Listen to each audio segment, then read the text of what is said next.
শুভ সকাল বন্ধুরা, আজকে আবার একটা ব্লগে নতুন গল্প নিয়ে চলে এলাম। তো সবাইকে শুভ সকাল জানাচ্ছি। এবং আজকে যে কাজের মাধ্যম দিয়ে যে গল্পটা শেয়ার করবো, সেই গল্পের নাম হচ্ছে বড়যাত্রার উপক্রম। তো ধনধান শেষ করে রাম লক্ষ্মণ পিতাকে দেখবার জন্য সীতাকে নিয়ে এলেন এবং তাদের যেসব অস্ত্র সীতা মালা দিয়ে সাজিয়েছিলেন সেগুলোকে দুজন দাসী গিয়ে সঙ্গে গেল এবং নিয়ে গেল। রাজপথে এত জনতা দেখে একটু চলা দুঃসাধ্য হলো। লোকে প্রাসাদ হর্মা ও বিমানের ওপর থেকে দেখতে দেখতে এইরূপ বিলাপ করতে লাগলো যে বৃহৎ চতুরঙ্গ বল যার অনুগমন করত সেই রামের সঙ্গে কেবল সীতা ও লক্ষ্মণ যাচ্ছেন। তো এইসব যে সীতাকে পূর্বে আকাশচারী পক্ষীও দেখতে পেত না, তাকে আর সবাই দেখতে পাচ্ছে। হ্যাঁ, তো দশরথ নিশ্চয় ভূতাবৃষ্ট হয়েছেন, নতুবা এরকম ধরনের আচরণ করেন, তাই বলছে আর কি। তো এই সব বলতে বলতে রাঘব যে বনে যাবেন তারা নগরের হোক আর এই পরিত্যক্ত অযোধ্যার বন হয়ে যাক, কইকেয়ী তার পুত্র ও বান্ধবদের নিয়ে এখানে থাকুন। হ্যাঁ, রাম রাজপুরীতে এলে সুমন্ত্র দশরথকে সংবাদ দিলেন এবং দশরথ বললেন যে আমার যে 350 পত্নী তাদের ডেকে নিয়ে আসো, এবং তারা এলো এবং কৌশল্যকে বেষ্টন করে উপস্থিত হলেন। দশরথ তখন বললেন যে আমার পুত্রকে আনো। তখন সুমন্ত্র রাম সীতা ও লক্ষ্মণকে নিয়ে এলেন। এইসব রাম গীতাঞ্জলি হয়ে আসছেন এবং দেখে দশরথ আসন ছেড়ে উঠে যখন দাঁড়াচ্ছেন তখন মূর্ছিত হলেন। তখন আবার তাকে তারা তুললেন এবং বললেন যে আমরা বনে যাচ্ছি। তো এইসব বলছে, তখন কইকেই কোনো মুখের চেঞ্জ হলো না, আর সবাই হা হা করে রাম করে কাঁদতে লাগলেন। এবং দশরথ বলল যে পুত্র, যে তুমি আজকে রাতটা থেকে যাও, কালকে যেও। তখন রাম বললেন যে আজকে যে আমি সুখভোগ করব, রাজভোগ পাবো, কাল তাকে দেবে আমাকে, এইসব বলল। অতএব আমি আজ এখান থেকেই তাড়াতাড়ি সরে যেতে চাইছি। তো আপনার প্রতিজ্ঞা আবদ্ধ, আপনি সত্য আপনার সত্য রক্ষিত হোক। তাই এইসব বলল এবং আলিঙ্গন করলো এবং দশরথ মূর্ছিত হলেন এবং সবাই হাহাকার করতে লাগলেন। কেবল একজনই হলো না, কইকেয়ী। তো সুমন্ত্র ক্রোধে অভিভূত হয়ে হাত ঘষে দাঁতে কটকট করে শব্দ করে ঘন ঘন নিঃশ্বাস ফেলতে লাগলেন। তিনি কম্পিত মস্তকে রক্ত নয়নে কইকেয়ীকে বললেন যে তুমি তোমার রাজা দশরথকে ত্যাগ করতে পেরেছ এবং তুমি অকার্য কিছুই করতে মানে বলছে যে তুমি দশরথকে ত্যাগ করতে পেরেছ, তখন তোমার অকার্য কিছুই নাই, তুমি প্রতিঘাতিনী, কুলনাশিনী। তোমার পুত্র ভরত রাজা হোক, আমরা রাম যেখানে যাবেন আমরা সব সেখানেই যাব। তো এইসব কথা বলল। তারপর যে সাধু ও ব্রাহ্মণগণ যা ত্যাগ করবেন সেই রাজ্যে তোমার কি সুখ হবে। আশ্চর্য হচ্ছি তোমার এই আচরণে। তো ব্রহ্মর্ষিগণের অভিশাপ কেন তোমাকে নিহত করলো না? তোমার মাতার যেমন আভিজাত্য, তোমারও সেই রূপ, তাই বলছে। তো আমি পূর্বে শুনেছিলাম তোমার পিতা কেকৈরাজ এক বর পেয়েছিলেন, যার প্রভাবে তিনি সব প্রাণীদের ভাষা বুঝতে পারতেন। একদিন সায়ংকালে তিনি একটি স্বর্ণাভর জীর্ণব পক্ষীর ডাক শুনে হেসেছিলেন। তখন তোমার মাতা বললেন যে হাস্যের কারণ কি? না বললে আমি আত্মহত্যা করব। তোমার পিতা উত্তর দিলেন, যদি তুমি কারণ প্রকাশ করি তবে আমার নিশ্চয়ই মৃত্যু হবে।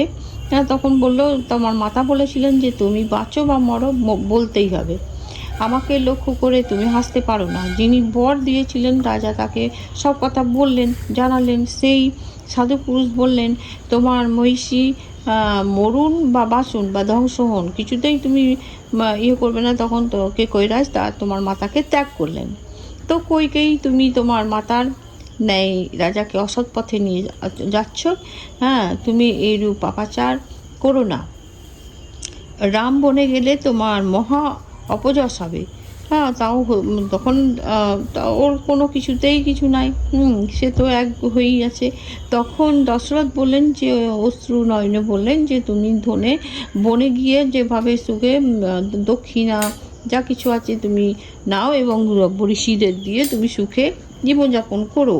তখন কইকেয়ী বলছে যে শুষ্ক মুখে তখন বলছে, মহারাজ যদি সব ধন চলে যায় তবে পীতসার অস্বাধীন সুরাতুল্য শূন্য রাজ্য ভরত ভরত নিয়ে কী করবে? তখন বলছে ভরত নেবে না। নির্লজ্জ কৈকেয়ীকে দশরথ বললেন, অহিতকারিণী অনার্যা, আমাকে যাতে নিযুক্ত করেছ সেই ভার আমি বইছি, তবে কেন ব্যথা দাও? এসব বলছে। এখন যা বলছো পূর্বে তা বলনি কেন? কৈকেয়ী দ্বিগুণ ক্রুদ্ধ হয়ে তখন বললেন যে তোমার বংশে যে সগর রাজা জ্যেষ্ঠ পুত্র অসামঞ্জস্য যে রূপে নির্বাসিত হয়েছিলেন, যেভাবে নির্বাসিত হয়েছিলেন রামও সেই রূপ হওয়া উচিত, এইসব বললেন। তো রাম কি তখন বলছে, রাম কি পাপ করেছেন যে তাকেও অনুরূপ দণ্ড ভোগ করতে হবে? রাম বললেন, আমি সর্বপ্রকার ভোগ ত্যাগ করে বনে যাচ্ছি, যাতে আমার অন্য কিছুতে আমার কি প্রয়োজন? গজশ্রেষ্ঠ দান করে এ সমস্ত আমি ভরতকেই দিচ্ছি, আর এখন কেউ আমাকে বন সেবার উপযুক্ত একটা চির আর খনিত্র আর পেটও কিনে দিক। তখন নির্লজ্জ কৈকেয়ীর সঙ্গে সঙ্গে একটা চির খনিত্র এবং পেটও কিনে বললেন এবং রামের হাতে দিলেন এবং সীতার হাতেও দিলেন। তো সীতা বলছে বলছে এটা আমি কিভাবে পরবো? তখন রাম বলল যে যা পড়ে আছো ওর মধ্যেই ওটা পড়ে বেঁধে দিল আর কি সীতাকে রাম। তো সবাই তখন বলল যে সীতার বনে যাবার কি দরকার ছিল? এবং দশরথ বললেন তিনি সুসজ্জিত হয়ে সুন্দর আভরণ পরেই বনে যাবে। তো বশিষ্ঠ বললেন, দুশ্শীলা কৈকেয়ী, রাজাকে বঞ্চনা করে তোমার আস্পর্ধা বেড়ে গেছে। সীতা বনে যাবেন না, তিনি রামের সিংহাসনে অধিষ্ঠিত হয়েই থাকবেন। তো এইসব বলতে লাগলো। তখন ভরত যদি দশরথের পুত্র হন তবে তিনি কখনোই এই অনিচ্ছা দত্ত রাজ্য গ্রহণ করবেন না। তোমার প্রতিও পুত্রবোধ ব্যবহার করবেন না, তুমি পুত্রের ভালো করতে গিয়ে তার অনিষ্টই করছো, এইসব বলল। তো এখন বধূ সীতার চির খুলে নিয়ে তাকে উত্তম আভরণ দাও। এই রাজপুত্রী উৎকৃষ্ট বস্ত্র, যান এবং পরিচারবর্গ সঙ্গে নিয়ে গমন করুক। জানকী তথাপি চির পড়ে রইলেন। সকলে রুষ্ট হয়ে দশরথকে ধিক্কা দিতে লাগলো। দশরথ কৈকেয়ীকে বললেন, যে এই সুকুমারী জনককন্যা চির ধারণ করে বনে যাবেন এমন নিষ্ঠুর প্রতিজ্ঞা আমি করিনি। এইসব বলল।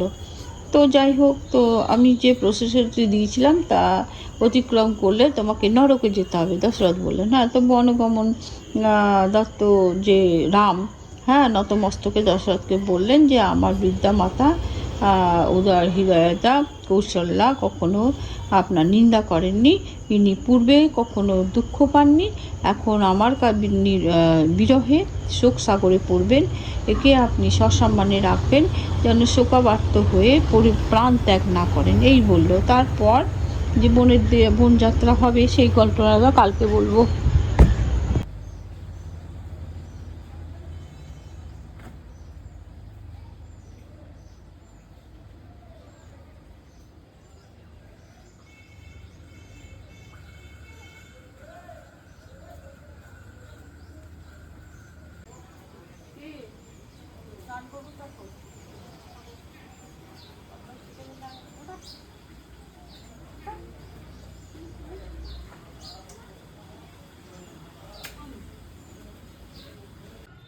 জয় শ্রী সোমো, নমস্কার। আপনারা সবাই কেমন আছেন? আশা করছি সবাই খুব ভালো আছেন। আমার আজকের এই নতুন ভিডিওতে আপনাদের সবাইকে স্বাগত জানাই। তো আমার পুজো কমপ্লিট হলো, এখন বাজে সকাল 10টা 3।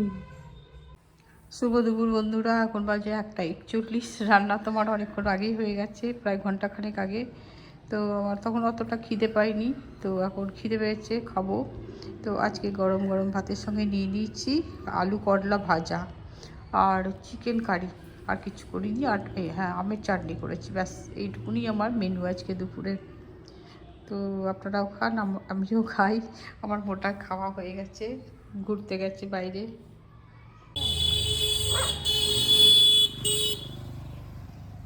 ওদের দে ওকে।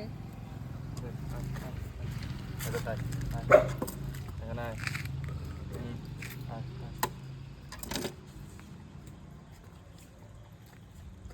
খাবে না ভালো করে মধ্যে তো আমরা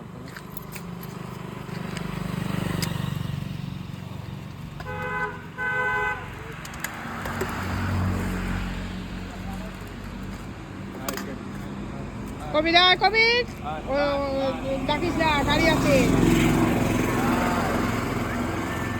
মারবে।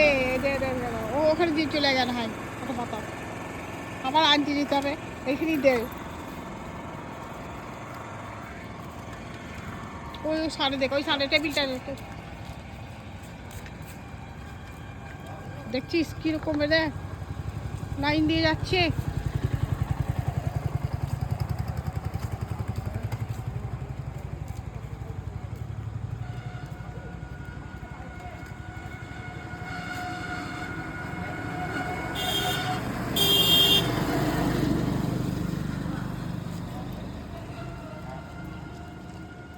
হয়ে গেছে তোদের খাওয়া, পাতাগুলো তুললে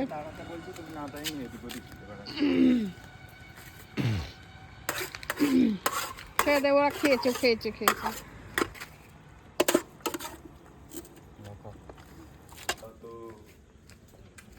চ চ চ চ চ চ।